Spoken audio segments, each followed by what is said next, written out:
What's up everybody? I want to welcome everybody to MVP1, where I'll be previewing the NFL wildcard weekend thing. I've been here on YouTube for maybe about a day or so, and I've already run into some interesting people. One of those guys being the MMA Vlog. That's Vlog with a V. He's got some really good opinions on Brazilian Jiu-Jitsu and mixed martial arts. He actually trains in BJJ and MMA. And I know he's gonna put up in the next coming weeks some very instructional how-to videos as far as how to apply some basic moves for the beginner mixed martial artist. For example, he can show you how to do an arm bar. I can tell you what an arm bar looks like and what it's gonna feel like.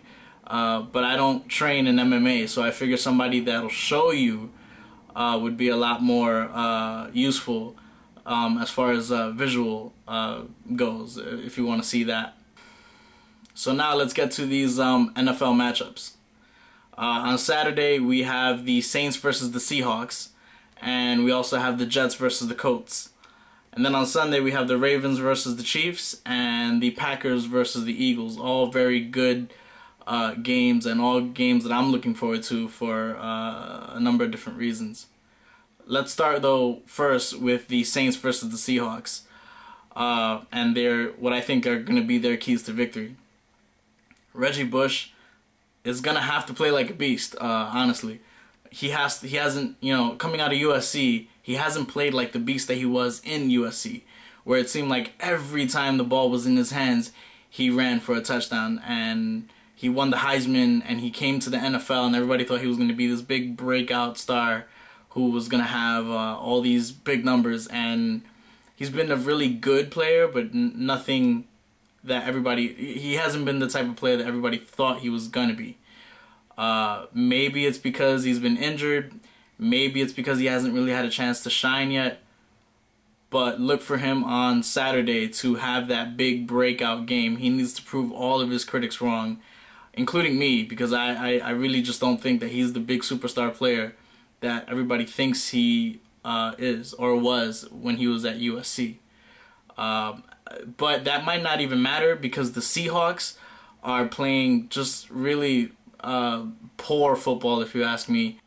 They won the division, they won 7 games, which is not saying much when you consider that they beat out the St. Louis Rams, who had a rookie quarterback in Sam Bradford, who I actually think is a better quarterback than the guy that the Seahawks have. That all being said, I think the Saints are going to pull this one off rather easily, and they're going to win that game 27-10. Next we have the Jets versus the Colts, and this game is going to be all about Mark Sanchez. They're going to need to play with that swagger, if you will. But that swagger starts with Mark Sanchez. They're going to need to set the table with LaDainian Tomlinson on the ground. And if they can run the ball effectively, then they're going to need Mark Sanchez to play like the quarterback that everybody thinks he is.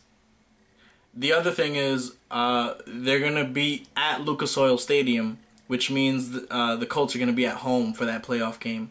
And when the Colts are at home, they win a lot of games. The Jets' saving grace is that the Colts lately, or actually not lately, to start the year, the Colts are playing very poor football.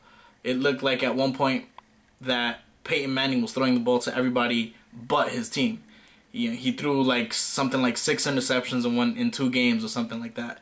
It was pretty bad. So the Jets are going to have to pressure Peyton Manning into making those bad decisions. But I think Peyton Manning is too much of a veteran, too much of a beast to fall for that pressure. And also, I take Peyton Manning in the 2-minute drill over Mark Sanchez any day. Tough to decide who's going to win this game, because I've been flip-flopping back and forth. But when you look at how Peyton Manning runs that 2-minute offense, I think to me, it's gonna make that difference in the fourth quarter, because this one is gonna be a close game. So look for the Colts to pull out a victory 27-24. Then on Sunday we have the Ravens versus the Chiefs. And this game is going to be all about which young quarterback is going to play better. We have Joe Flacco for the Ravens, and we also have Matt Castle for the Chiefs. And when you look at who's been to the playoff more times, obviously it's been Joe Flacco. So look for them to come out and set the bar. And because of that playoff experience, actually, I think that they have a better shot at winning. Their defense also is second to none. Next, we have the Packers and Eagles, and that is going to be all about the battle of Aaron Rodgers versus Mike Vick. Which quarterback wants it more? Which quarterback is playing hungrier? Because they're both playing like monsters right now. But to me, if you ask me, if these teams played 100 times over, it's probably going to come down 50-50 every time. So that being said, I think this is Mike Vick's year. I think he could go all the way. He has slowed down a little bit in week 16 and 17, but this is still I think his year. I think the Eagles are going to win, and I think they're going to win. They're going to run away with this one. So look for the Eagles to win by a score of 34-24. So there you have it. There go my picks for the wild card weekend. I hope you liked the video. And as always, if you aren't already, follow me. Make sure you follow me on Twitter. I'll have the links up here somewhere. So you can follow me on Twitter and follow me on WordPress. That being said, have a great playoff weekend and enjoy this weekend's games.